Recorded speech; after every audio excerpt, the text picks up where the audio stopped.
regular meeting of the Frankfort Plant Board on Tuesday, July 19th, 2022 at 5 o'clock in the community room at the Frankfort Plant Board office. First item of business, Madam Secretary, call the roll. Member DeLong? Member Cubine? Here. Member Mason? Here. Member Snyder? Here. Member Dutton Mitchell? I can't hear her. Yeah. You. Are you muted? I'm having trouble hearing. Oh, we can hear you now. Okay, we can hear you now. She's having trouble hearing. Okay. Yes, you all are very faint. Okay. We have two members tonight joining us, or whatever the term would be, by Zoom or whatever. So we've got a quorum and we're ready to do business. First item is, I think everybody knows that Hans Price is not going to be able to be with us tonight. His mom passed away last week, and so he's not able to be here, and I know everybody wants to send their condolences to Hans and his family. So next item would be consider approval of the minutes for June 21st, 2022 board meeting. Has everybody had a chance to look at them? Do we have any changes, corrections? Mr. Chairman, I make a motion to approve the minutes as submitted. We have a motion to approve. Do we have a second? Second. Any further discussion? If not, do we have all those in favor say aye? Aye. Aye. Those opposed? Minutes are approved. Next item is, it's informational, Mr. Denton, on the finances, because I understand you'll have the full report for us next month after closeout. Yes, sir. We'll be bringing June and July statements to you in August. We just wrapped up our fiscal year June 30th, so we're closing up the books. We're accrual-based accounting versus cash-based, so booking some adjustments. One of the longest ones we wait for is our self-insurance fund. We have a run-out period to see what were the true claims at the end of June 30th, and that takes us most of the month to wait on that report. So we'll have them to you in the same form that they'll be given to the auditors.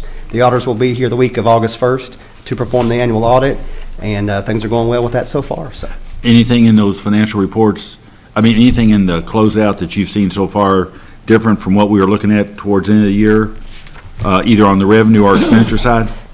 We're about as on track as we provided through May, and I Okay. think we might even have a smaller pension adjustment than expected. So anything below our estimates on that would help. That's usually our biggest unknown. So we'll have all those ready to go and be ready for a new fiscal year. Next item, number 3, is any public comment. Ms. Poe, did anybody sign up? No, sir. And then we had a web-based comment. Do you want to cover it now, or we had one comment We had that was one- resolved, right? Yes, I sent out the Right. comment as well as the response that was made, but it was resolved. Okay. Next is departmental reports. Mr. Foster, you want to be the master of ceremonies?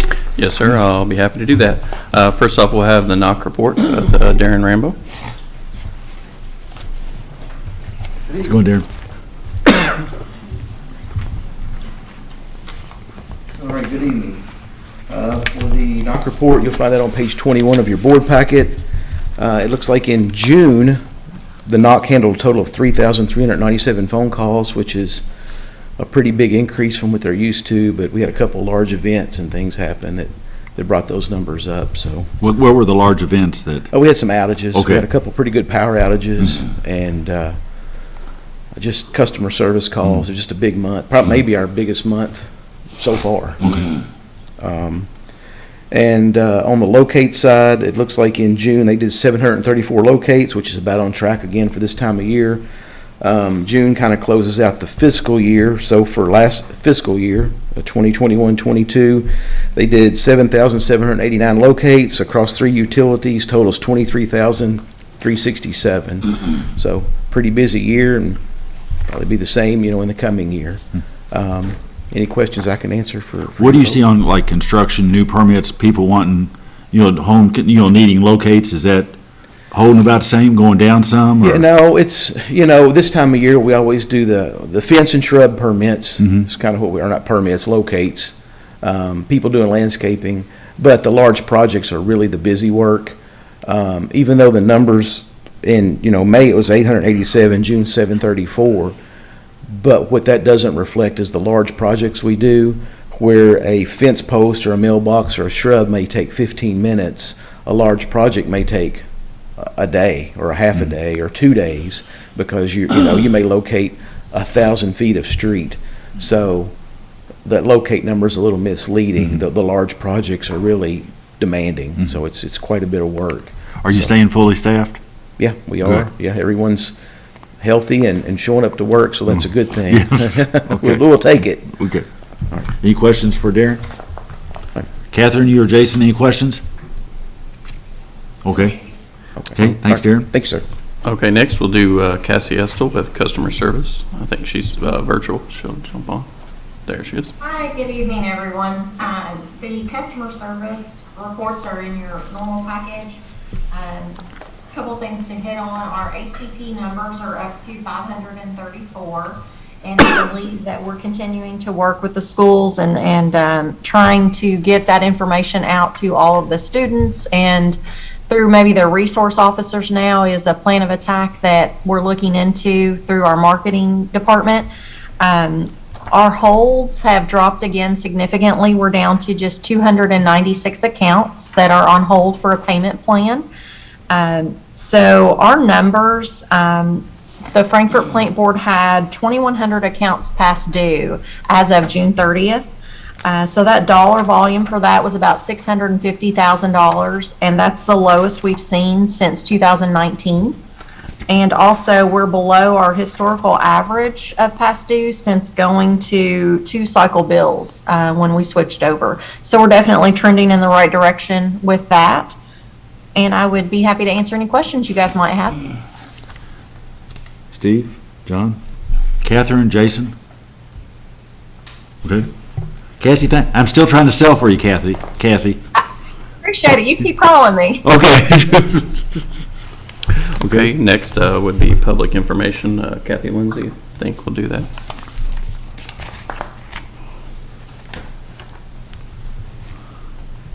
She just appears out the door, it just, Hello. you're hiding now, aren't you? Yeah, I am. Staying out of your sight. I just wanted to say, first of all, I want to give a huge congratulations to our crew over at Media Services. Our Game of the Week crew submitted a game from basketball season, and they won a Silver Rally Award, which is a telly. It's an award, kind of like an Emmy, but for it's a telly. So they won the Silver Rally Award for our live coverage of the 2022 FHS at FCHS boys basketball game from last season. And we can't say enough about the work that that crew does for live coverage of our high school sports.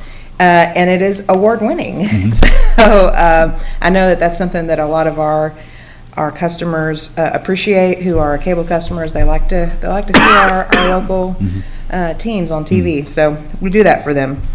Speaking of things that we have going on, the Franklin County Fair starts today, and our crews are out. They'll be out there every night this week. They're covering all the pageants at the fair. So again, that's another thing that we do, and we get a lot of views on that. People like to see their kids in the pageants. Well, I live in Indian Hills, so I can't tell you how exciting Friday and Saturday night are with the tractor and truck pull. I bet. Yeah, oh yeah, it's just like being there. So that's going on this week, and we're covering events out there. Just follow up from last month. You guys approved our health and wellness policies and volunteer time off things. So we have moved forward with the Move Spring app. Kathy Jennings has been making sure that people got signed up for that. We're using that. I've got it on my watch. It's counting my steps, and we're doing challenges, and we're having good participation in that. Another thing that she has been working on is our Team FPB volunteer time, and she has sought out some events for us to participate in. We have 2 upcoming events for volunteer opportunities for our employees, and that's with the senior games, which start in August. And there's be lots of events between August and November that our employees can help volunteer with. And then also they're looking for volunteers, so we're going to put together a team to help with Bourbon on the Banks this year, which is in September. Another thing we've been doing, we're partnering with the city. We had a meeting with the city yesterday to figure out how we can get more information out about ACP and working with other organizations. We've reached out to the schools. We're making some materials for the schools instead of just, like last year, we just sent them a digital thing that they could print out and copy themselves. We're doing that ourselves this year. We're going to print out everything they need, deliver them to the schools, make sure that they get that information in the hands of all the students. We are also creating a QR code that will go on every handout that we give out, so that if we're out like downtown at a festival or these things that they hand out at the schools, that you have the ability to, with the QR code, you can just, do it on your phone, and you don't have to be at a computer or whatever. You can just do the QR code and you can try to apply on your phone. It'll take you right to the application process. We're also looking into doing some troubleshooting from people that we've talked to that have had issues about whether they are eligible or not. So we're trying to help them troubleshoot those issues as well, so that we can have that information to also share with the schools. It's hard to believe that we're already talking about school starting, but the Frankfort Independent Schools, which everyone there is eligible, they start August 1st, so it's just right around the corner. It's coming up. Our SATCOM campaign is done, and it was successful for Next Band customers. That was our sales campaign. So they have wrapped that up.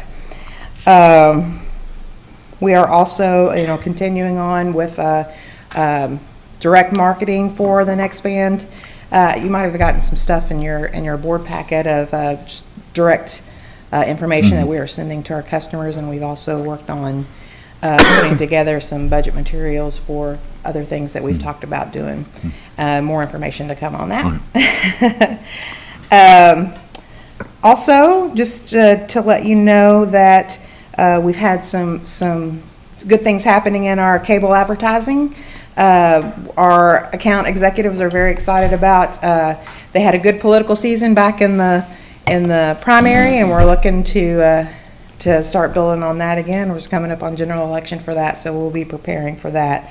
We've also had some good other interest in sales that are taking place with Next Band. We've had our business product specialist making calls herself, just not only to businesses but to residents who have shown interest online for Next Band. So she's been reaching out to them personally to make sure that we're reaching everybody that has at least shown interest on our website, to make sure that they have every opportunity to sign up for the service.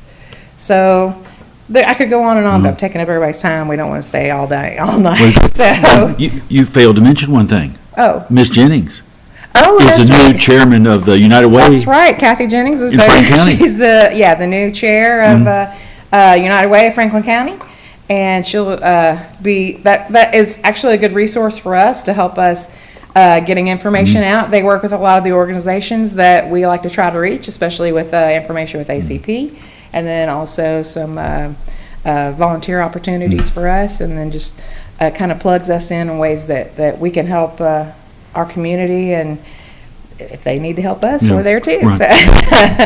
So thank you. Thank you. Any questions for Kathy? Catherine, Jason?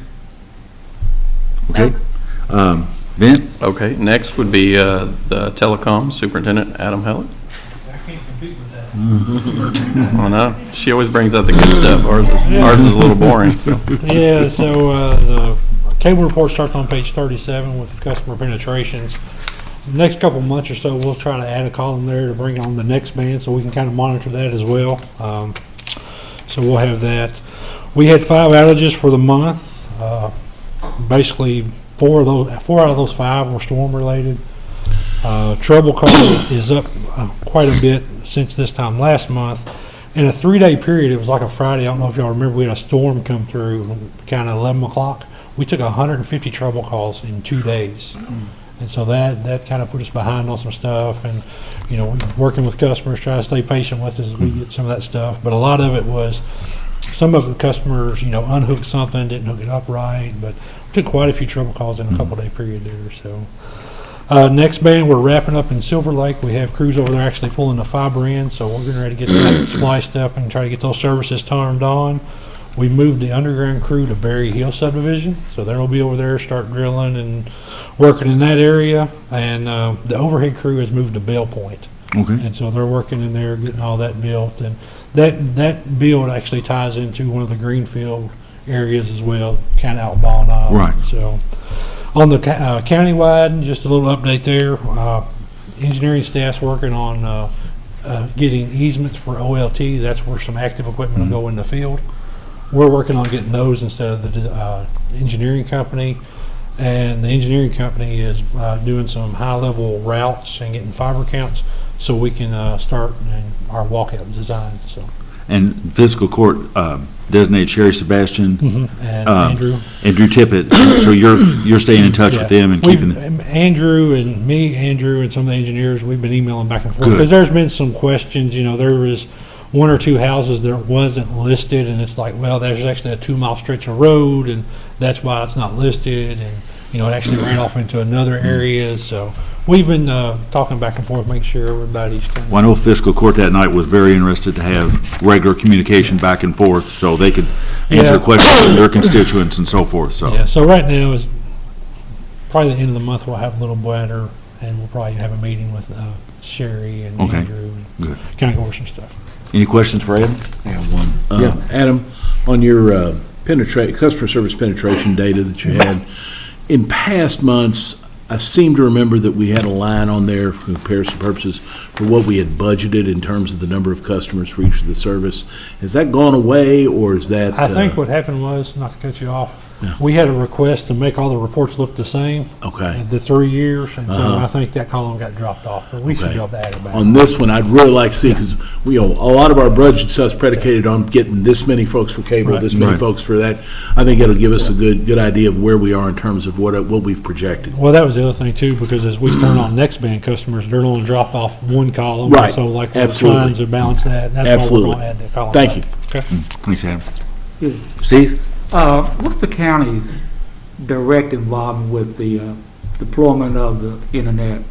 What is their what, I'm sorry? Their direct involvement. Do they have a role, a practical role, other than just being, on paper a partner? Or, Well- I know that you said something about easements and those types of Yeah. things, and So that's been No. of a lot of discussion, if they would actually, especially the magistrates in the area work with us in getting those easements, and they've kind of assured that they would.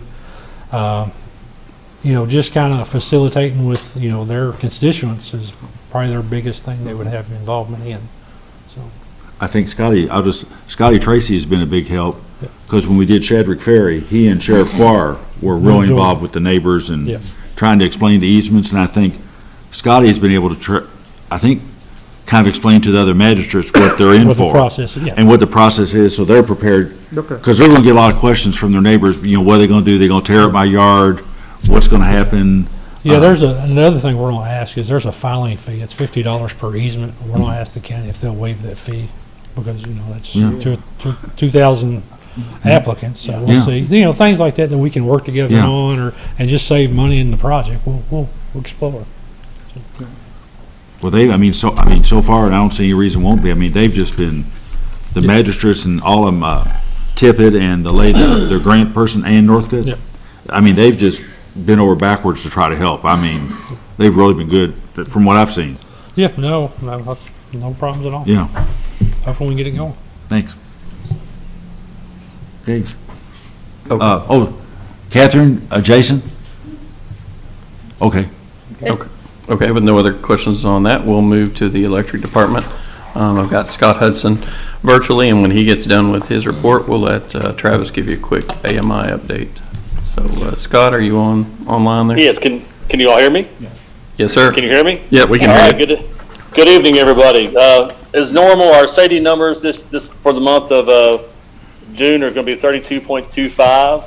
Our total outages were 45. Total customers affected was 357. And I'll be happy to answer any questions you all may have. Questions? Okay. All right, if there's no questions there, I'll just give a brief AMI update. We're at 7,724 electric installs and 5,297 water installs. same stories the past few months. Material shortages seem to be persisting for a while. Water is doing a little better than electric, so it's been a good opportunity for them to kind of catch up on number of customers online, but we're just, doing what we can with the material we have and staying on the vendor to fulfill deliveries. Any AMI questions? John? John? Travis, at one of our next meetings, this 7,700 number, 5,200 number, are we always able to put in electric and water at the same time, or are we covering the same areas? Are we covering different areas? Can we get a sense of, where these AMIs have been installed for electric, where they've been installed for water, and the thought process behind how that's been rolled out? Sure, we can have all that compiled. But yeah, to answer your question at a high level, we try and overlap as much as possible. It doesn't always work out that way, but yeah, I'll present something in a little more detail next Can the month. same crew do both? Or does electric do the electric and water do the water? Or can the same person do AMI on both water and electric? Right now, we have had electric doing electric and water doing water, just people sticking to their area expertise. Okay. Yeah. All right, thank you. Right. Any questions? Jason, Catherine, for Travis? Nope. Okay. Okay, next I'll give you a quick update on SEPA. For the month of May, we cleared $283,530. And so for the calendar year, that brings us to $839,981, which is pretty good. How'd that compare to what we had budgeted? We have about, again, that's a calendar year. For the budget year, I think it's 1.33 million roughly budgeted, so we're doing pretty good. The market, is up quite a bit on energy, so it has increased the value of our items there. So financially, it's coming out pretty well. If no one has any questions on SEPA, I will turn it over to Gary if he has any questions or any information on KYMEA he'd like to provide. I really don't have much new except the last board meeting, KYMEA approved the rate. Okay. As we expect, it is only 3%, which is catch up last year's KU's transmission increase. And that squares up with what we had budgeted and what we planned. That's as we planned. Yes. As being I report to you every month. Yeah. It's the very same line. Okay. But overall, I don't have any other thing except you have a question. Any questions, Jason, Catherine? No. Okay. Okay, next we'll do the safety report with John Lyons. Good evening, Mr. Chairman, members of the board. Safety report can be found on page 49 and runs through page 50. For the month of June, there were no OSHA recordables. On the subject of vehicle accidents, we did sustain one. The telecoms department van was involved in a motor vehicle collision. Minor cosmetic damage resulted to the rear driver's side quarter. No injuries, and the vehicle remained operable. No injuries on either side, either us or the other party? No, sir. Okay. Happy to answer any questions. Thank you. Okay. Thank you. Okay, next I'll do the water department. We'll start with Brian Bourne. He'll do the water distribution report. Then I'll have David Billings, the director of water, jump in on the reservoir report, and then we'll finish up with the water treatment plant.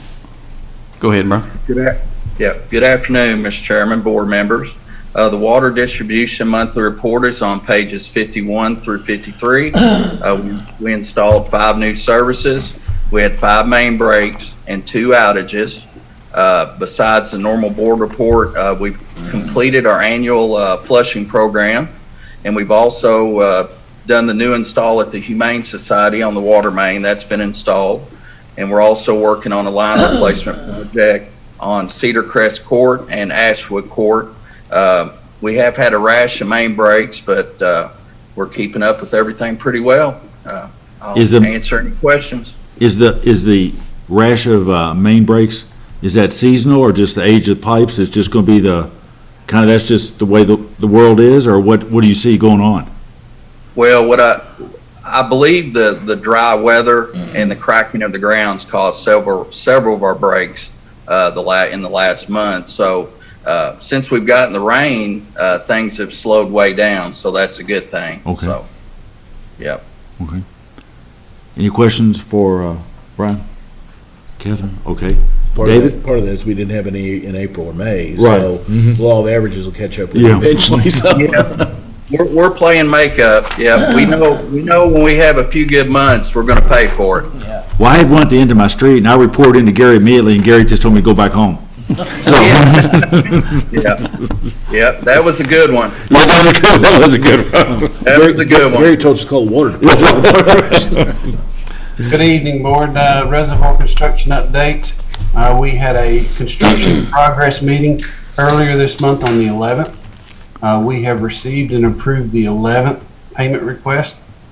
To date, we are 83% complete with the contract amount, with 72% of the contract time having elapsed.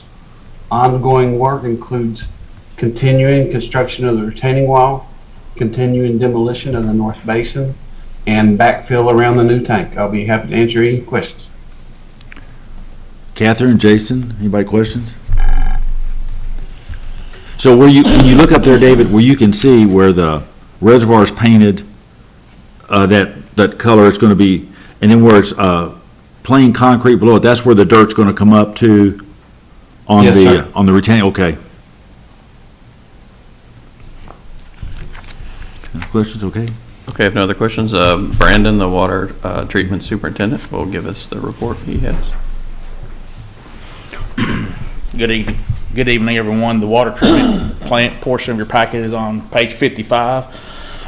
For the month of June, the water treatment plant treated 256.5 million gallons of water for an average of 8.55 million gallons per day.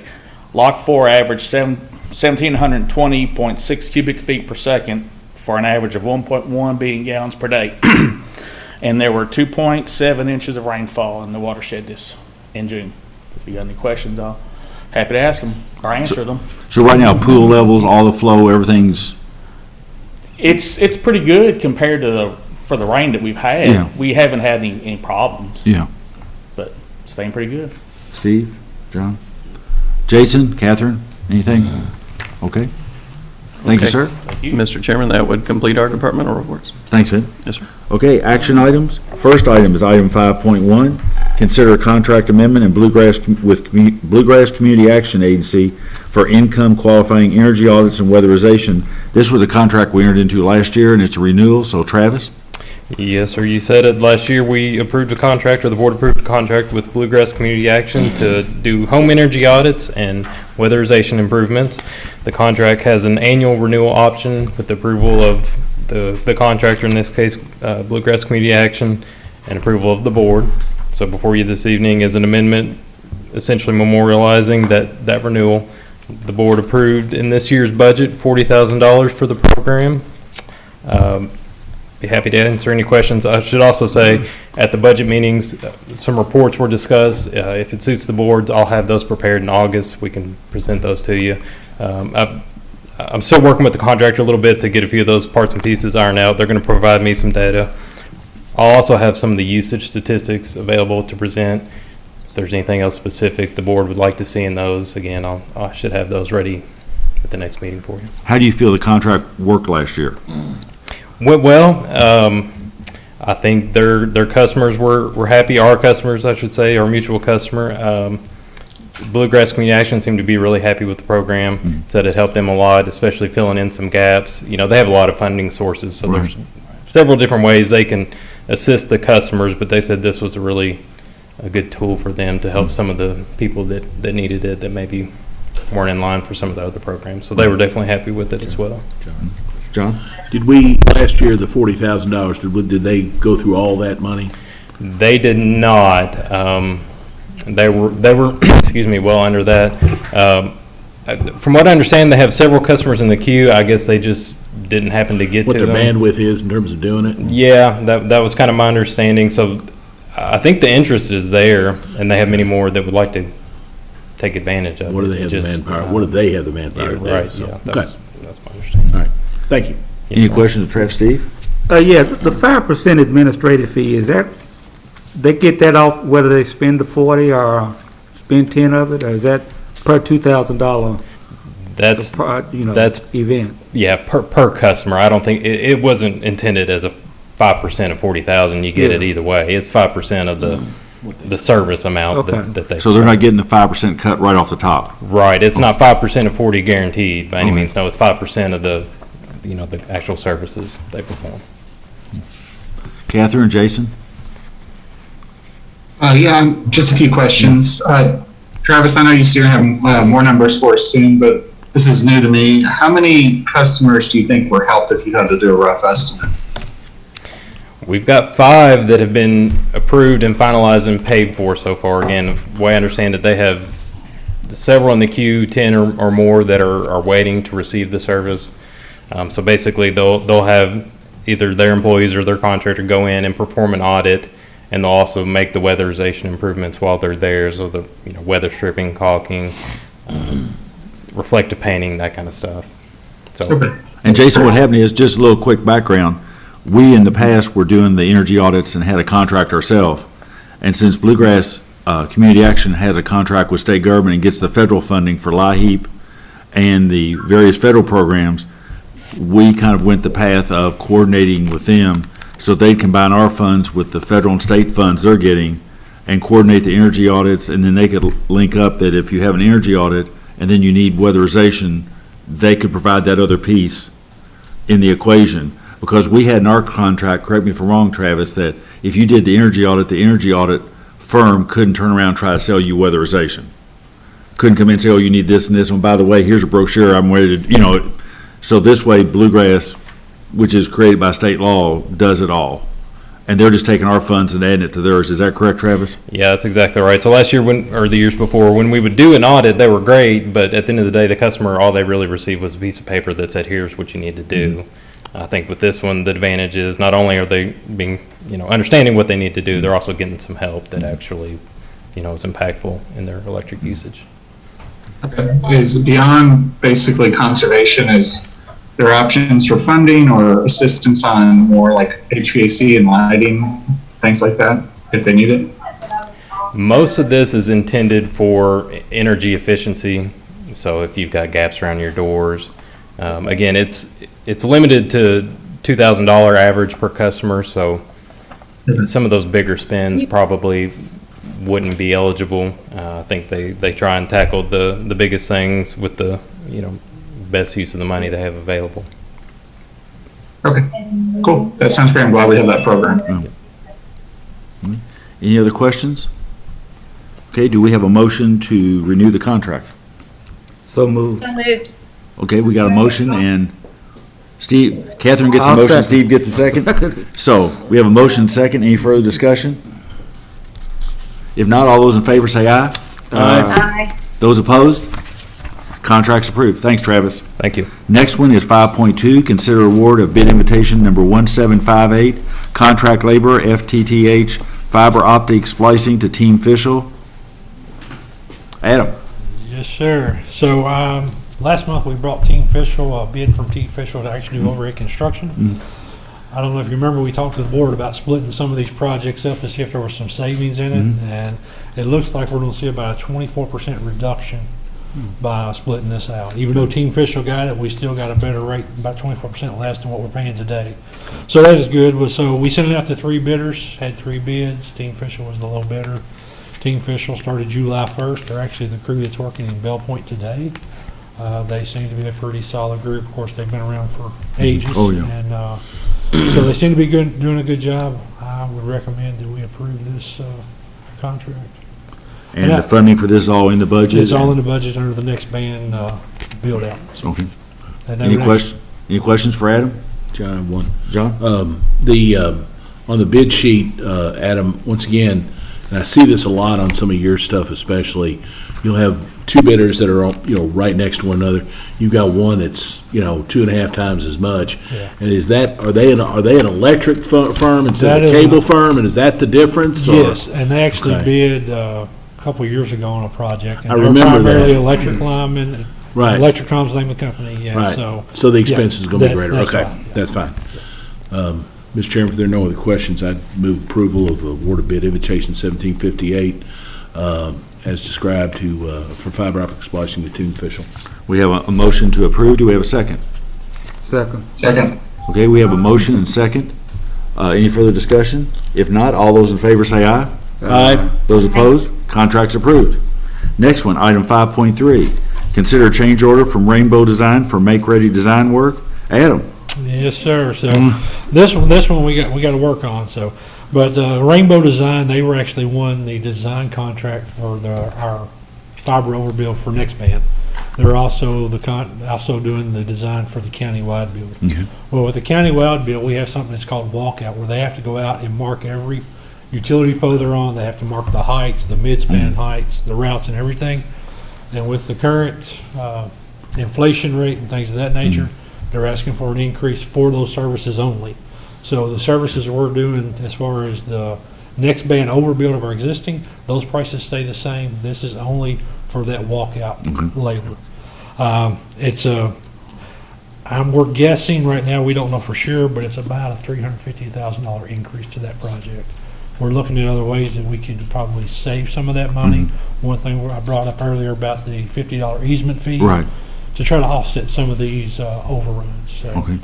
they've done a great job so far with the existing overbuild project. They've done some of this greenfield work already, but they're requesting the increase. Okay. Mr. Denton, you feel we can manage this? You know, it's just a matter of how much we can cover with the money we have. Okay. As this project stretches out, it could get a little tight for us. Hopefully, hopefully the world calms down, we get the supply chain under control, and that would help a lot. Okay. Okay, do we have any further discussion with Adam? Yeah, I do. Where do Adam, what are these prices, where do they compare to the original prices in the contract? Some of this stuff was not, well, I take that back. They did an average of, I think, 35 cents a foot. Okay. And so we asked them to break those out, and in the Okay. tab sheet there is. And they're basically saying that's the market value. Okay. That's the same, that they do some design work from some other big, and they're saying this is what we charge everybody. Okay. So, And they're literally walking the county for us. yes, they're Yeah, walking right. 198 miles. Right, I understand. So John, is this an existing contract where we had locked prices in, or is this a new Yeah, so venture? the original contract was for our overbuild and next band. We had a small portion that was for Harvey Land Road, which was Greenfield, whether we got the grants or not, we were gonna do. They've done portions of that under the old contract, but they're saying now that with the current labor rate, and to can't. get qualified people, they can't do it for that price, and this would be the new pricing. And this is to expand that contract to cover, since we got the award, Right, exactly. and to do the whole For all county. the greenfield we got Yeah. for the county. Now, when we bid this out 2 years ago, they were $1 million cheaper. Yeah. Overall. Well, I guess I'm asking, it's more of, I guess, a fundamental question. They signed a contract to do this work at a certain price. Right. And now they've come back because their costs have gone up and want, Well, they signed to do the overbuild on the city. They haven't decided, they didn't sign this contract to do well, anything that's in what I'm the asking, county, whether it's correct? the new venture as opposed to an existing. Oh. No, there was a small portion in the original contract. There was, like I said, it was just for Harvey Land. It was like $300,000. A small portion of that contract was to do the walkout design, because that was the only area that we really had budgeted at the time to build. Since we've got the countywide, we approached them again. It's like, okay, we're gonna do more than that. We're gonna do the entire county. So we had a contract to do X. Right. We've now come to them and say, we want you to do Y. And they're And they said, we'll basically keep our saying- price the same for X, But- but for Y, this is our Okay, rate so if this you is want a us to new do it. venture, okay. Yeah. And it's only for the walkout portion. Right. So the same design rate, it's in there, the On 10 everything else. cents, that's the same. It's only the portion that they actually have to do something different as far as the walkout. And it's all pretty much labor driven. Okay. 198 miles. 190 miles. Right at a million. Better them than us. Of some pretty rough area. Yeah. You know, it's a lot of hills. Any other questions for Adam? Okay, do we have a motion? I make the motion. Okay, do we have a second? Second. We have a motion second. Any further discussion? All those in favor say aye. Aye. Those opposed? Contract's approved. Thanks, Adam. Thank you. Are you done, or is you coming back for any more? or- Okay. Item 5.4, consider award of bid invitation number 1755, annual price contract for ductile iron pipe, hydrants and ductile iron fittings, and tapping sleeves to core and main and valves to Ferguson Waterworks. Jennifer Heller. Good evening. Our annual price contracts, normally most of the items that the water department uses that we keep in inventory, we do an annual price contract for. This year, we did a little bit different. It's just for 6 months. Most people were not wanting to hold pricing for a year. So we did get a 6-month bid out, and we're going to try to come up with some other options after that. There's some things on the purchasing that we're trying to get other options for lead times and pricing. So this contract is actually just through the end of the year. So we'll either have a new bid or something else that, if a different route Well, I after noticed, that. based on your notes, your write-up, pipes up 52%, Yeah. 8% for fittings, 48% up for valves, 40% up for sleeves. Right, everything increased pipe the most, and valves, and lead times also significantly increased, especially on the pipe. So right now, we are not out of any of this. This is just for new orders as we need it, but the lead times are quite a bit more, so. Vin, is this what you were talking about like the other day too, like for transformers and that? Just the scrap metal and iron and materials is just, everything's through the roof? Yeah, some of the lead times we've seen on transformers were extremely high as well. I mean, that's what we're trying to stock more items than we have in the past, because you're seeing lead times on some of these, 24, 32 weeks. Transformers, we've seen some bids for, out a year. So we are increasing the amount we're trying to keep on in stock, but we're trying to look at a lot of different alternatives. I was telling you about transformers. We're trying to look at rebuilding some older stuff, because those, you're bringing them basically the core and everything there, so they can turn those around quite a bit faster. It's just difficult. We're just, every item you go to look at, you never know. Like it could be 24 weeks, and we check back 6 months from now, and it'll be 4 weeks, and the next item will be 26 weeks. It's just, there's no rhyme or reason. It doesn't, I don't think there's too many chips missing from your valves. Right. Is it nationwide, or just a lot of big infrastructure projects in the nation, or is just everybody? I feel like it's manufacturing. It's more, I don't know if they're still having trouble staffing to build the stuff, or just we're so far behind when they were shut down. Like the transformers, from the manufacturers we heard from, they said that anything that they're manufacturing through the end of 2023 has been sold. Wow. So new orders would be over a year. It's like you look around, is what has caused them to disappear. There's not, I mean, certainly there's areas of the country that are growing at a rapid rate, but, we've never seen manufacturing. Yes, sir. Mr. Billings? Yeah, I think it's a twofold thing. It's the war in Ukraine that's got the pig iron market tied up over there, inaccessible, causing the scrap iron market here to be fluctuating, and also the COVID. I think a lot of utilities were worried they weren't going to be able to get pipe, so they put in a lot of purchase orders for pipe just to make sure they didn't run out, and that's driven the demand up for it, which is driving the price up. Yeah, so on this contract, the amounts totals are not necessarily what we will order. That was just our estimates. It could be less than that or more based on what we need, but we wanted the set pricing at least to get us through the end of the year till we can come up with some other options or. Mr. Chair? Yes, Catherine? And Vic, correct me if I'm wrong, but you all are keeping a much tighter rein and reassessing much more frequently the stock that you have, and you're gonna, is it next month you're gonna come back with maybe some options to consider in purchasing? Yeah, we are keeping a much tighter check on things. We would normally meet, the superintendents would meet with the stockroom folks to go over our minimum inventory of each item, usually about once a year to 6 months, depending on what the item was, but they're meeting almost monthly now, and they're going over some things a lot faster than that. So we're keeping a really close look at that. We have adjusted inventory levels of a lot of equipment like we were talking about. Yeah, it's one of those things that chews up a lot of your day now that you didn't used to. It was something you didn't worry about, and I know from their standpoint, they do spend a lot of time working on it.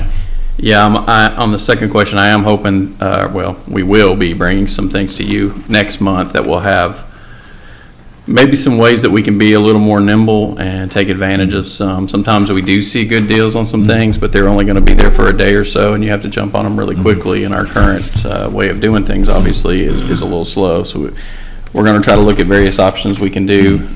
We're going to be discussing some of those with Hans. Obviously, we don't want to bring things to you that really aren't feasible from those standpoints, so we want to try to narrow that down to what we think will work. I can promise you, no matter what we bring to you, we will keep looking at other ways of doing it, and we'll probably have to make additional modifications to keep adjusting to this crazy market. All right, well, I appreciate that Yes, extra ma'am. work you all are putting in. Brian, did you want to say something? I was just going to echo what Vint was saying. I mean, we're watching stock weekly on all kinds of different materials that we need and keeping a close eye on it, so. Okay. Any further questions for Jennifer? If not, do we have a motion? So moved. Do we have a second? Second. We have a motion and a second. Any further discussion? If not, all those in favor say aye. Aye. Those opposed? Contract's approved. Thanks, Jennifer. Next item is consider accepting March 8th, 2022 minutes, the Cable Advisory Committee. Harvey. Mr. Chair, members of the board, I don't have a whole lot to add to this item. They elected their officers for the year. The next regularly scheduled meeting will be Tuesday, September 13th. For the So who's the chair and who's the officers for?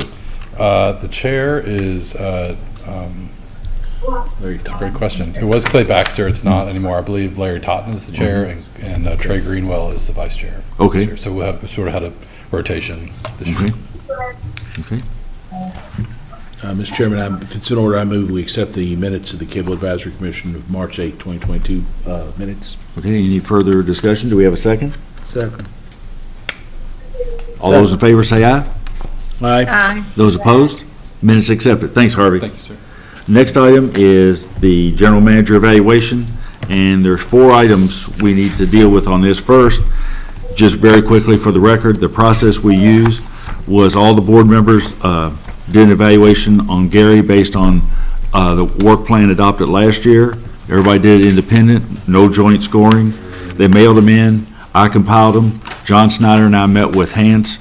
Hans reviewed it. John reviewed it to make sure the math, all the comments were there. Then Hans looked at the math again. They prepared a draft, sent it out to all the board members. Nothing can be changed at that point. We have Gary's evaluation in front of you. He scored a 4.7 plus out of 5, and those scores are there. Everybody's had a chance to review. At this point in the process, if anybody wants to make a motion to change anything, delete, add, whatever we can, it's been compiled based on what everybody did independently and sent in. So the first question is, does anybody have any questions or changes they want to make to the evaluation? John and I have gone over this with Gary, late last week? Yeah. And went over it with him, the discussion, so, and it's the document that you have in front of you. Mr. Chairman? Yes, John? If it's in order, I'd like to amend the job evaluation criteria for next year. Sure. To include interactions and oversight of our relationship with Kemia. That would be I added. think that's going to be a real vital piece the next upcoming fiscal year in terms of how we deal with Kemia, and especially now that we're in the point of, what are the rates going to be? We held the line this year at 3%. What will we be able to do? And really trying to ride herd on them, make sure that we get the best rate possible. And that would be, right now, there were 7. The criteria right now for next year would be implement fiber to the home, implement AMI, complete the reservoir project, community involvement, board communication, operation of agency, implement community solar, which is new, and then the rate would be KYMEA relations. Yes. Is everybody okay with making that change, that addition? What, Yes. what's the measurement on that? I'm just kind of curious. Well, to me, it's our evaluation. Gary talks to us about what Kimi is trying to do, what they're proposing in terms of rates, what they're proposing in terms of their revenues and their reserves, and how they spend their funds. And their future power contracts. And their future power contracts.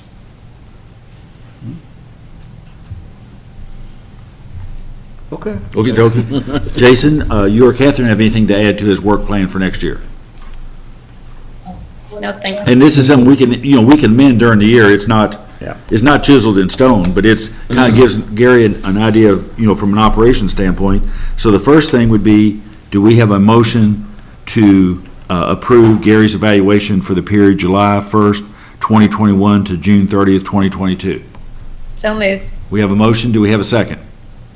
Second. We have a motion. Did Gary just make a second? No. That was Steve. That was Steve, not Gary. We have a motion second. All those in favor say aye. Aye. Those opposed? Evaluation's approved. Next is, do we have a motion to approve Gary's work plan for fiscal year 2022-23? That we just discussed that John amended? That's as amended. Yes, as amended. With the 8 items. Yes, with 8 items. I will make that motion. Okay, we have a motion. Do we have a second? Second. Okay, we have a motion and second. All those in favor say aye. Aye. Aye. Those opposed? Work plan's amended. Next item would be Gary's current contract that he has basically provides what his salary increase can be. The contract amendment would simply say that his salary increase would be whatever the board determines. And Mr. Chairman, Yes. if I might explain, we talked about this with Hans when we had our preliminary meeting. Right now, the current contract that we signed with Gary allows us to go between 0 and 7%. Correct. And what we wanted to do was, this is not a inflationary adjustment, this is a performance adjustment. We wanted to give him that same amount. In order to do that, we would need to amend the contract in order to leave it up to the discretion of the board. Right. And that would be, right now, the current provision in the contract is Gary can get between 0 and 7%, but that is determined by the discretion of the board. Yeah. So basically what this does, it takes out any dollar amounts and simply puts that his annual amount would be as determined by the board. So that would be the contract amendment. Do we have any discussion on that, or do we have a motion? I'll make the motion. We have a motion. Do we have a second? Second. We have a motion and a second. All those in favor say aye. Aye. Those opposed? Contract amendment is approved. The last item is, in the last several years, we've given Gary whatever the employees got. And what's before us now is to award Gary whatever the board wants to award in terms of a salary increase for this year. Employees got 8%. So the question is, what do we want to give Gary? As I said, last couple of years, we've given Gary whatever the rest of the staff got. Mr. Chairman, I think it's appropriate that our general manager receive the same increment that the regular line staff employees have got, and I would move that we give Gary an 8% increment for this fiscal year. We have a motion to give Gary 8%. Do we have a second? I'll second it. Gary, do you want to third it, or? Gary cannot third the motion. We have a motion and a second. All those in favor of awarding Gary the same increase that staff got on July 1st, say aye. Aye. Aye. Those opposed? A salary increase is awarded. Okay? Next item is consider ratification of purchase of 40,000 powder of activated carbon, PAC, to the Carbon Activated Corporation for $40,000. Is this the long-awaited one, Brandon?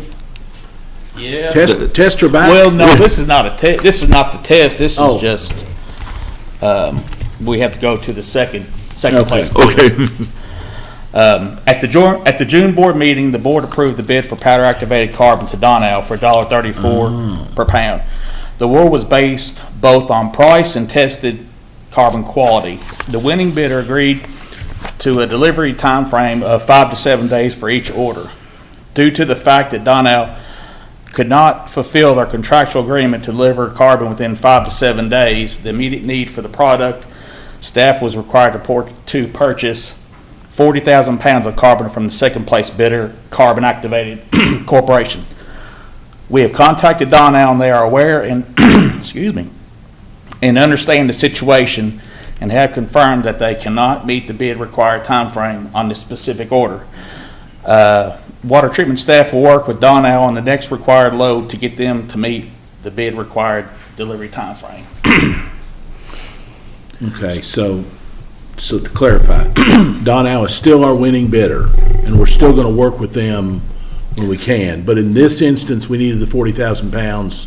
And they could not supply it, so we went to the second place. Yes, we tried to order it on the 7th of June, Uh-huh. and we were not going to get a delivery date until the 28th. So it could be 8 days Beyond past that. that day. So we would run out if we didn't get it. Now, In that time sooner than we. In terms, in that purchase, did that go into the emergency purchase since we needed it for the treatment, or? It you know, was a going little as- both. Okay. Yeah, Okay. we were going through it pretty quick there for a while. Okay. So. Yeah, we discussed the item with the staff attorney, and he approved that it was correct to go to the second bidder, Okay. so we passed that through everything. What was the price difference? Was it the same, they give us the same price or different price, or? It's 34 cents a pound cheaper. Okay. So it's a savings of $13,600, I think is what it works out to on 40,000 pounds. And quality-wise, there's not enough of a difference to be a problem? It should not be a problem. Okay. We may have to feed more of it to do what the carbon we were using. Okay. So, I mean, we may use more of it and probably go through it quicker, but. Okay. It's not effective as it's not as effective as the chemical that was chosen originally. It just takes more of it. So we use more of it, It even though takes more than even though it's cheaper, it's cheaper, but you have to use more of it to Okay. be as effective as Okay. what the original one was. So do you think the original bidder is going to be able to perform, or do you think it was just a one-time problem, or do you think we've got ongoing problems with? I don't think so. The explanation that I got from them was that they were stretched very thin with product, raw material, and trucking. So it was kind of a perfect storm for them where they just couldn't supply it in the time frame. So do we need to simply ratify this purchase, or do we also need to give you the authority to continue to bypass them if they can't meet our requirements, so that you're not playing catch-up? Just this purchase. Okay. If we order another load, we'll go back to Ductile and give them the. How long does 40,000 pounds last us? It can last you 2 years, or it can last Okay. you 3 months. I mean, we've gone through it. It just depends on how we have to use it and how much. Okay. And you said you did discuss this with general counsel, and Yes. they signed Yes. off and approved on. Okay, Mr. Chairman, if it's in order, I would go ahead and make a motion to ratify the emergency purchase of the 40,000 pounds powder activated carbon from Carbon Activated Corporation. Okay, we have a motion. Do we have a second? Second. Okay, we have a motion second. Any further discussion? If not, all those in favor say aye. Aye. Aye. Those opposed? Contract's ratified. Thanks, Brandon. Thank you. Okay, the next items is informational. We won't be taking any votes on these. It's just to give the board a heads up on things that are kind of somewhat on deck, so that you have time to either be thinking about them or just for general information. The first one, JC, you want to talk to us about heat safety prevention? It's not like we need that anytime. Good evening again, Board. I know it's going to be hot this week. Just like our chairman mentioned, this is informational items to bring to attention to a new written program that's been added to our safety manual. And actually in April, OSHA launched what they called a National Emphasis Program to help combat heat-related injuries. A National Emphasis Program is a nationwide enforcement mechanism for OSHA to proactively inspect workplaces in the case for heat-related hazards in this. And of course, we have quite a few employees that work both out in the heat and indoor heat as well. So to help aid in compliance by following OSHA's recommendations, the general manager has approved our heat illness prevention program to be added to our safety manual. This can be found in your board package, page 101 through 108. This written program outlines the scope, purpose, protective measures that FPB staff are expected to abide and perform to. basically, if you actually look in your board packet, you can see that it outlines the scope, purpose, different type of risk factors for employees, the heat-related illnesses, the common ones such as heat rash, heat exhaustion, up to heat stroke. And then continuing on, you'll see our prevention methods, that a lot of these we've actually already been taking place in, providing, drinking water at all our job sites, adequate personal protective equipment that's necessary. We've also got a urine color chart, our heat index, I guess you call it application chart, and then also an application that's recommended by OSHA that explains what the heat index is, protective, measures and so forth. So this has actually been approved. Like I said, we've actually started training and educating our employees on it, and just wanted to bring it to the board's attention so you guys knew we're protecting our employees. JC, is this like a best practice we get from like OSHA, or did we develop it in-house, or where did we get the? Currently, so there's no standard for heat hazard. This is all done under what they call the general duty clause, so these are best practices that's listed. So I looked at what's been going on in several other utilities, other industries, and OSHA does recommend that you develop a heat prevention program, so that's what we did. It's not required, but just being proactive, we went ahead and started. Okay. Steve? When I looked through this thing, it looked permissive for the most part, and shouldn't there be some shells and in there as opposed, for some liability protection, at a minimum for us? So we left it open as best as possible, so our staff and of course our supervisors and department heads can act as they see fit to protect our employees. Since there's no official standard, Mr. Mason, we've tried to leave it to like best practices that's out there. Yeah, I mean, it just looks kind of permissive in nature, and if something really goes bad out there, and it's a discretion, employee is encouraged to seek shade when they're overheated. It seems like it should be a little bit more. Understand, sir. It can go all the way up to regimented rest breaks, if so. For instance, you were talking about employees wanting to be, access shade and so forth. We just tried to leave it up to the supervisor and, of course, our other staff that we feel well-trained and qualified to actually, provide that. But if it's something that the board is interested in, be happy to revisit it and actually look at making adjustments. At this point, especially like John said, it's kind of timely we're talking about this. Correct. Did we just issue the guidance, or did we bring, since you're really kind of relying on the supervisor on site to make the call, have we actually brought the supervisors in? We've started actually doing training and education. In person? We started meeting at the safety meetings probably 2 weeks ago. Okay. We've done water, electric, and so forth, so. But sometimes if you can't prove uniformity, in documentation, then you're still vulnerable. So that's why I'm saying some of these things need to be, a supervisor shall make their employee seek shade when they appear to be heat stressed. If that's Well, I something. have a question. What Mr. Mason's talking about. I mean, I see some verbiage such as when you recognize heat exhaustion symptoms in an employee, you must intervene. I mean, there's some. Yeah, there are some, but there are some that aren't. Encourage employees to frequently drink small amounts of water.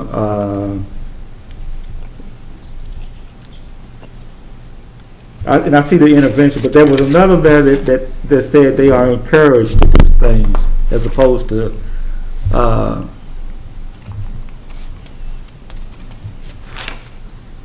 shall do. Well, as far as mandating an employee do something like drink water is one thing, but mandating a supervisor, as in here, which is that you must act, you must summon emergency responders. I mean, that does make sense that those things are mandatory. I don't think you can force someone to drink water. Yeah, I'm really thinking about the things that you can make someone do something for themselves that they won't do, but the process of protection should be documented. Should be a mandatory thing as opposed to permissive or discretionary. JC, in terms of going through the best practices and did any of it come from like any type of medical professional or emergency room nurse or a doctor who specializes in this type of, just to No. kind of review it, just kind of give it a once-over? No, sir, actually, I know we don't have a FPB doctor or We need to nurse get- on staff, we but I need mean, to the get- health department, the hospital, somebody who might give it a once-over for us. Correct. So when I was actually drafting this, I actually utilized OSHA's resources. Mhm. They actually have a fact sheet, and a lot of their stuff actually focuses from NIOSH and the Centers for Disease Control. Uh-huh. So a lot of this information is actually where it came from right there, sir. If that's something though interested, I'd be happy to reach out to our health department, local officials, and see if that's something the board would. I mean, the be health department, you interested got the in. cabinet, for health and family services here in town, they've got, I mean, what do y'all think about, asking JC to reach out and getting a medical professional to give this, look at the verbs and some of those things?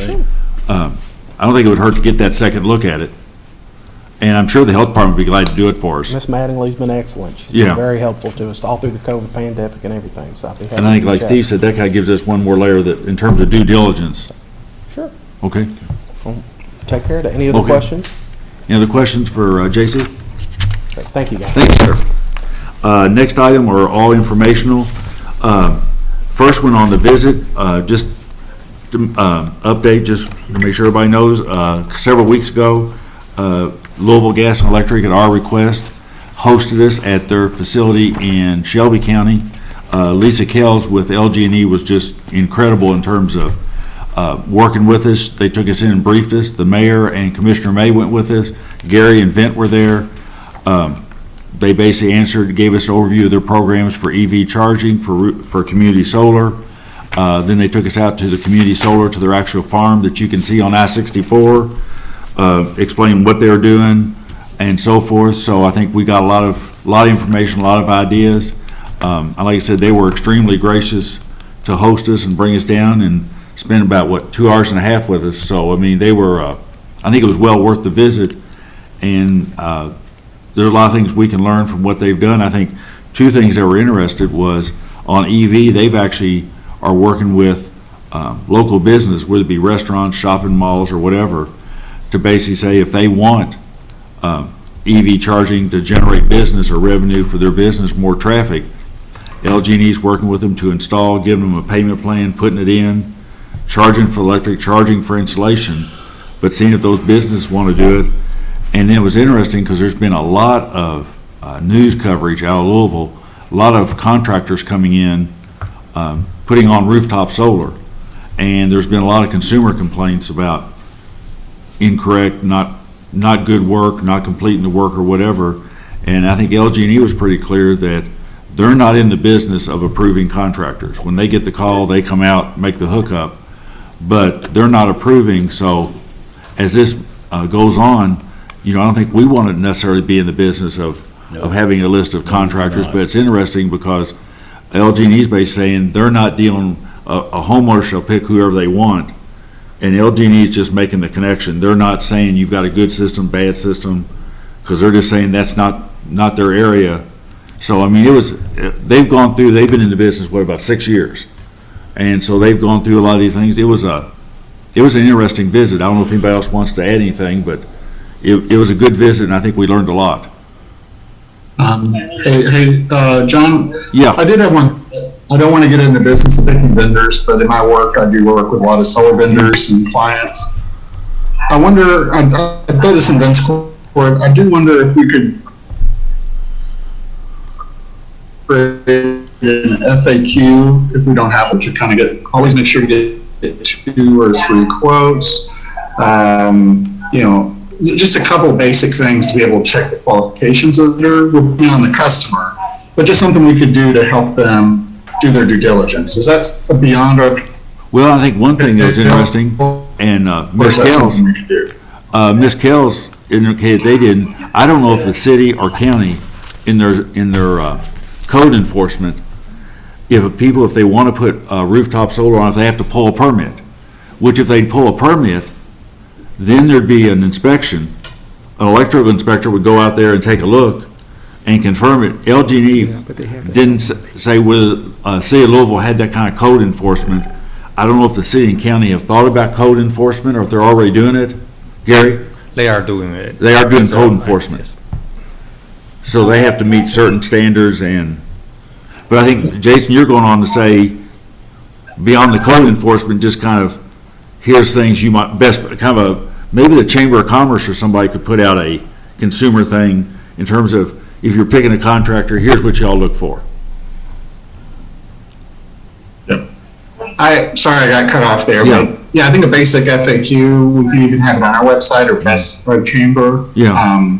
Or we but can it link to their, basically would lay out some best practices. You know, I think something like that along the lines of, you know, like Jason talked about, make sure you get multiple folks, you know, here's how you can review folks, complaints. I'd be very, very leery about mentioning any names or Right. anything. I don't think that's what Jason's saying No. either, is that we've, you know, but, you know, like I said, we certainly don't want to be in the business of recommending contractors, but we want our customers to make smart decisions. Right, and when be they wanna safe, make too. this investment. Is Miss Lindsay back there hiding? You know what this means, don't you?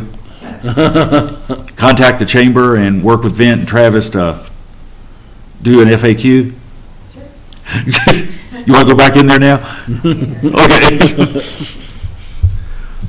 Okay. Okay. Like I said, that's solar update. Catherine? Yeah, just to kind of recap where we are. So we received April 1st the 1898 and Company's consultation report, and then our staff gave us a analysis on May 12th. And really the first thing in that analysis as far as next steps was to put money into the budget for 22-23, which we did. We met most recently internally June 24th, and Jason joined Vint and Travis and David and Gary and Hans and I, and he brings a lot to the table, so I really appreciate his expertise and helping to make sure we're considering you know, all the potential options out there, maybe thinking outside the box. And then Mr. Cubon, I really appreciate you setting up that meeting, because the more we can learn about everyone else's experiences with community solar, the better. And we did that on July 8th. And as a result of our June 24th internal meeting, some of the ideas, I believe staff is going to plug in some other numbers to see where we might land. You know, the ultimate goal is to come up with a design to propose for public comment, to get input on and see the public interest, but we really need to come up with some options to propose. You know, ultimately to see if we can come up with a design where the cost, the rate is attractive. So I'm assuming we'll probably be having another meeting internally fairly soon, and then coming up with a plan for public input. And I think you referenced, LG&E mentioned that their efforts were mainly focused around education, not so much marketing, but education. And they went with 100% subscription rate. And they also had that interesting feature that they're marketing to a lot of corporations to buy the community solar, not necessarily even use it themselves, but take those credits, that lower rate, and actually give it to projects like Habitat for Humanity and others to use the credit. But the businesses are basically buying it and almost making it like a corporate donation to other agencies who could use that lower rate. I mean, it was interesting that they were working that, I don't want to call it angle, that approach to say, even if you don't want it, buy it, and there's other people who could benefit from this if you want to get it. Yes. So, any other, when do you think, Catherine, as far as, are you thinking August, September before we can, or when do you think we might be coming back to the board for, this is kind of the initial design, so we can kind of begin the education and the rollout in terms of kind of the process of gauging interest? I think September's realistic. Okay. Okay. Yeah. Steve? Now, what you were saying about the involvement of corporations in Louisville, I really think that's the key for what we have to do here, because I went into that meeting thinking that you would buy credits for some kind of positive financial impact, and came away with what that lady said was that people that are buying it via these credits, it's what she say, An emotional purchase, because you were doing something because to support a philosophy for climate change and things like that, as opposed to looking at it, I guess, as if you had solar panels on your house where there's a financial return perhaps. And the other thing she talked about was that LGE, this is solely paid for by the program and not on any non-participating ratepayers. With those two things in mind, I really think there is an opportunity to petition companies in Franklin County that would buy credits, that whether they're given to places like Habitat for Humanities or subsidizes the general public who wants to buy these solar credits, thus bringing the price down somewhat, the rate down some. Well, I would think the rates, I mean, we should know based on the design what the rate is. But I could see it being sort of a two-phase, where it's put out to our customers with maybe a cap, and then open it up from there, and maybe have different levels to open up to where we reach our 100% subscription, if that's what we decide is the safest thing to do before we break ground.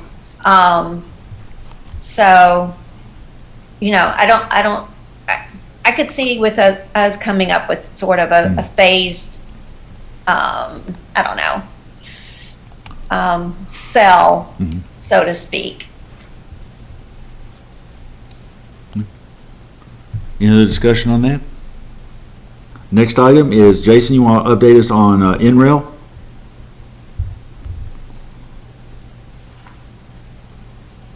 Yeah, hey, sorry, I've had a little bit of issue, but now I should be good now. I'm doing a different internet thing.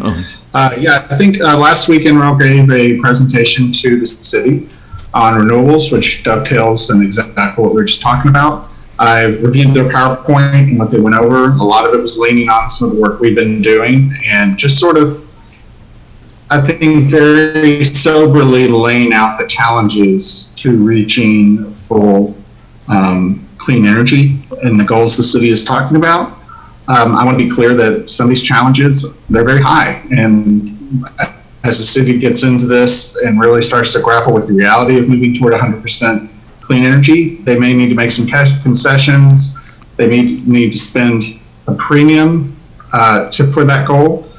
But hopefully, as we move toward 2050, technologies will allow that to be more streamlined and sort of be a very logical thing for most communities, and a good business decision for most communities to do.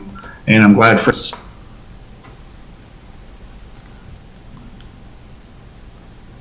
Any questions for Jason? Okay, he's frozen there. No, are you there? Okay. He's with us, okay. He's meditating. Next one is IT employment market, Nichelle and Ryan Henry. And just to kind of give you a backdrop on this real quick, Nichelle is working, because, we got a memo earlier that, we continue to have problems filling some positions in the IT area, given the market. State government has used price contracts for years. Going back years and years. And they're expensive in a sense, because you're not only buying the talent, you're also paying an overhead or administrative cost of the firm providing you that talent. So, I mean, we've got some things we're going to have to look at when Nichelle finishes her work in terms of, is using a contract the best way? Is simply doing some type of personal contract, service contract where we cut out the overhead or administrative person, or just doing something with our pay grades? But clearly that's a market that everybody's trying to hire those people, banks, government, hospitals, whatever. So, Nichelle, you want to take it? Yes. Good evening, board chair, members of the board. As you mentioned, staff is working with the IT staff to implement some additional recruiting methods to attract IT candidates and broaden our talent pool for the 2 IT positions that we currently have advertised now.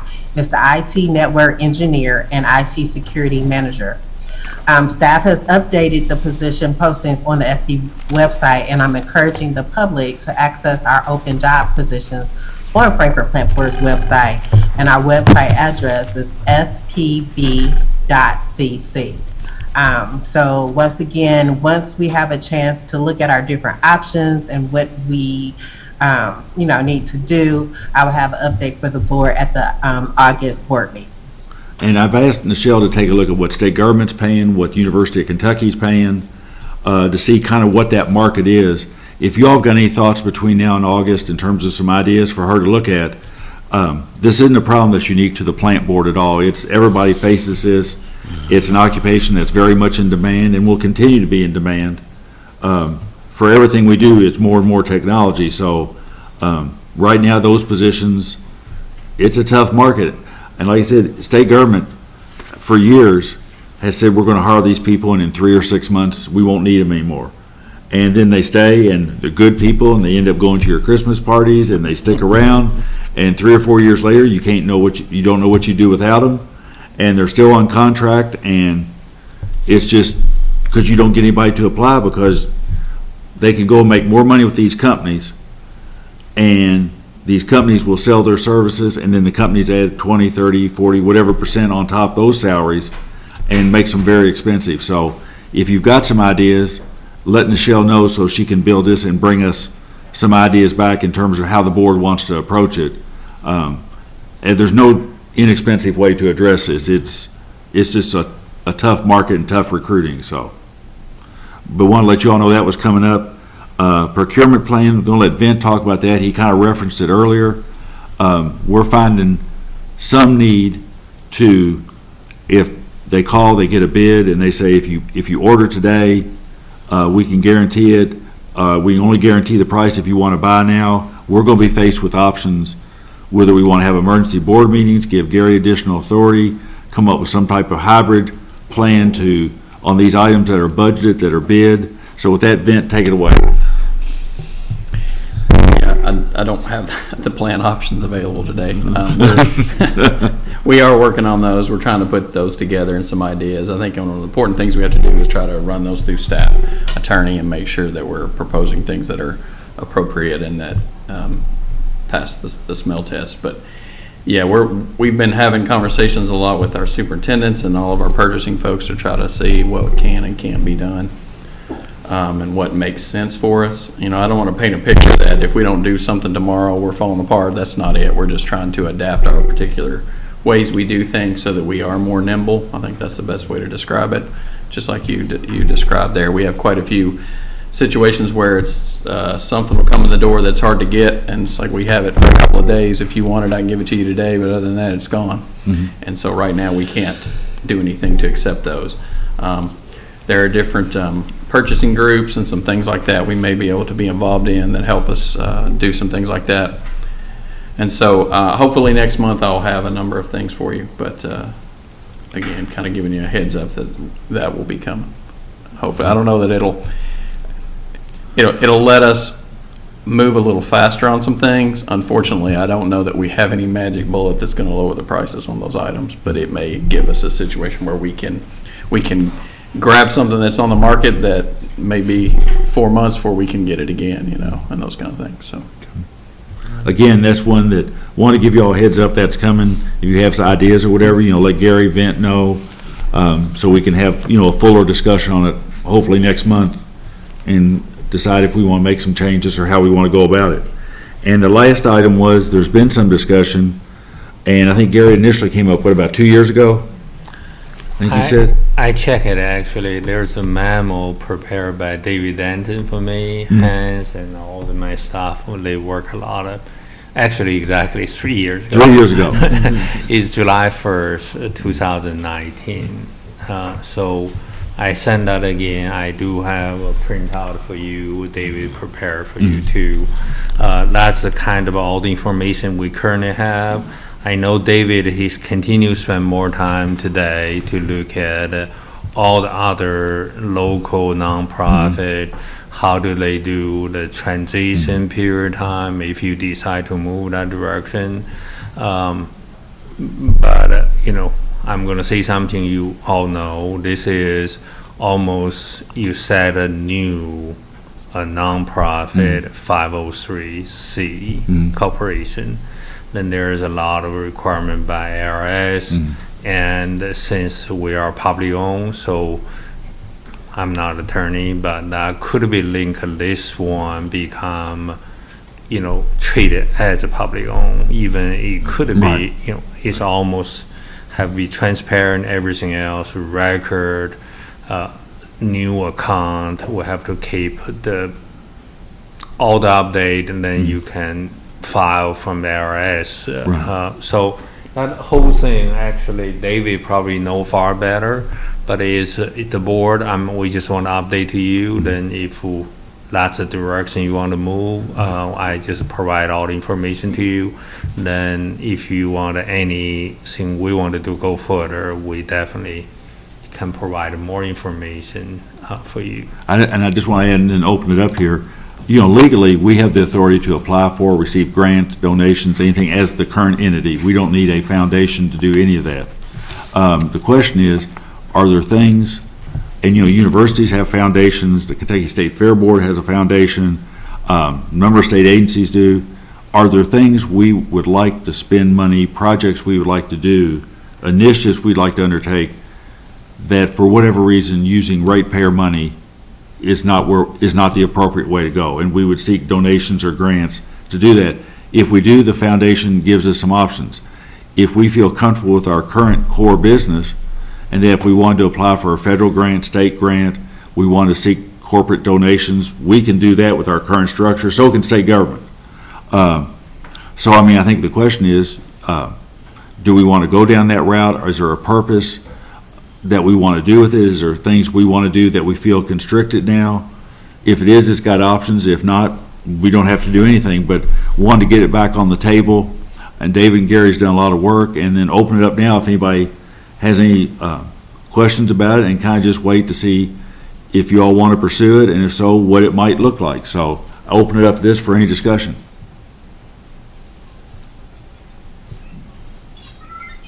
John? Yes, John? I'll go ahead and put my head in the lion's mouth a little bit. You know, this is an interesting idea, but in all honesty, I'm going to go back. You know, we had a discussion last year around this time where it was suggested that we not give the electric rebate we were able to give last year that we're not able to this year because of the price increases.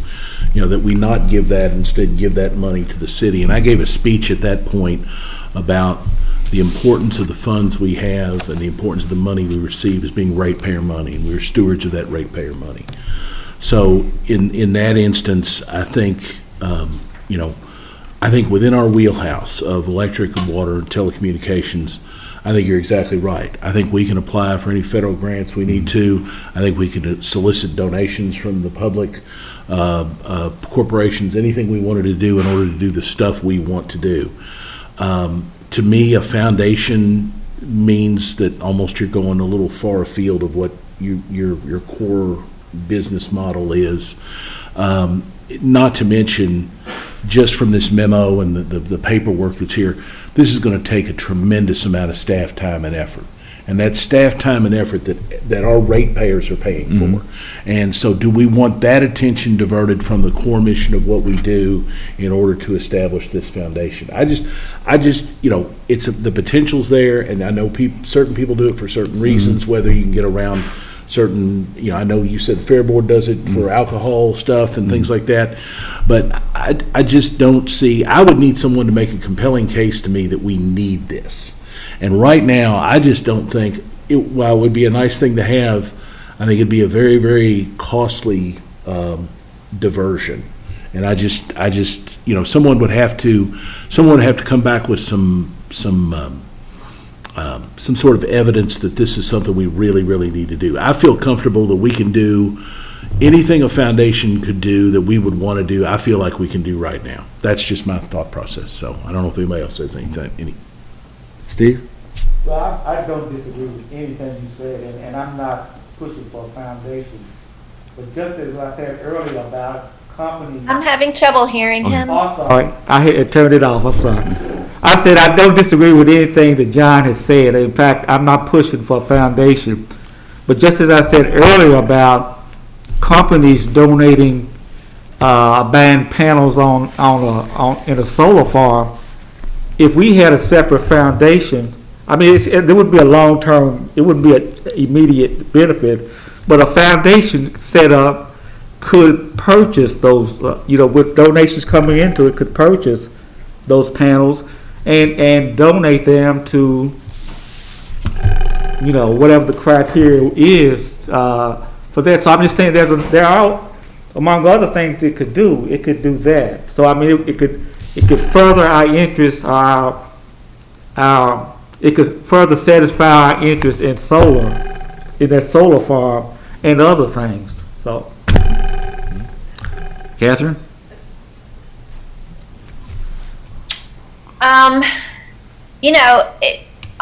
Honestly, the con of it taking staff time right now is probably enough to say not at this time. I just think there's so much on their plates right now.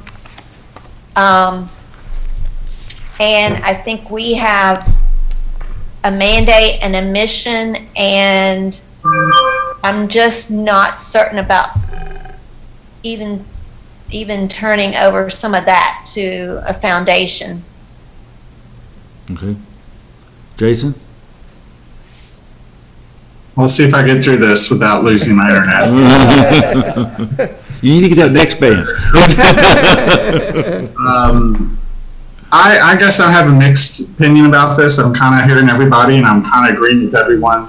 The one thing I do want to make note of is, in my experience, people lean on organizations to start a foundation who have a very competent and very professional senior staff and employees, because they trust those monies being donated to be used in effective and sort of impactful ways. So if we had someone who approached us who said, hey, I do want to leave money in hands that I trust the people, I could not think of any better staff than the staff we have to be able to utilize that in impactful ways and the ways that we touch the community in so many different ways. So I'd say that's what I would have to add beyond everyone else who's made really good observations on timing and, is this scope creep or is this beyond what we kind of do? But I guess I'd like to wait to see if someone wants to come and if there's a grant that makes sense to go for that is outside of our current purview that we could utilize properly, or if we had someone who wanted to donate, make a large endowment that we could manage, it's almost like kind of putting the cart before the horse a little bit. And I might add, from experience, when I was budget director in human resources, we had a lot of families who had relatives in Central State Hospital, Eastern State Hospital. They lost their loved ones, they died there, and they wanted to do something. And they actually made donations to the cabinet, and the cabinet created restricted funds on each of those donations and used it for a specific purpose. Maybe the family wanted to remodel the dining room or do something at the facility. Then we created specific designated accounts for that money, deposited it, and then gave the families a report back when we spent their money and what we did with it. So, I mean, there is the ability to even take, this is obviously a different circumstance, but families might give us like $5,000 and said, I want you to do something nice at Central. I want you to put in a garden or whatever. We'd put that in a separate account number. It would be audited. It'd be there. And when it was expended, we'd tell the family, we spent the money for your loved one. You can come by and see. So we have the ability to accept a very specific, a specific donation, either for a general purpose or a specific purpose, if we want to go that route. Again, that's, government has a lot more flexibility, I think, than what they realize, but it does fall under our general, it'd be separate accounting, we'd have restricted funds, gifts, we'd have those categories, and it would be audited, which is a good thing, so. So, I mean, kind of everybody think about it. We don't have to, the reason I put it on there was there's been some interest. Wanted to get you the background, people think about it, and maybe you get some input from the community, you hear some different things, and we can bring it up at a later date and discuss it some more if we have some ideas, there's something we want to pursue. David, turnaround to create a foundation, assume we came with something and we absolutely had to create a foundation to do it. No way we could handle it within our current structure or whatever. Turnaround time, I know there's conditional approval from the IRS. I mean, final approval takes a long time. But I know there's conditional approval when you initially file. From ones I've been involved with before, kind of turnaround from the time you file it to you can actually start operating and accepting gifts. What's that turnaround? Do you know right off? It depends. Like you said, you're very dependent. Once you get to the point of actually filing your application with the IRS to be tax exempt, you're at the mercy of approval. Right. It could take, 90 days to 6 months on the short side. Yeah. Okay. So, everybody think about it. If you hear anything from the community, people who heard this discussion, you got some ideas that we want to bring back, let Gary know, David know. We can research it, and then when everybody's ready, we can bring it back. So, okay. Next item is General Manager.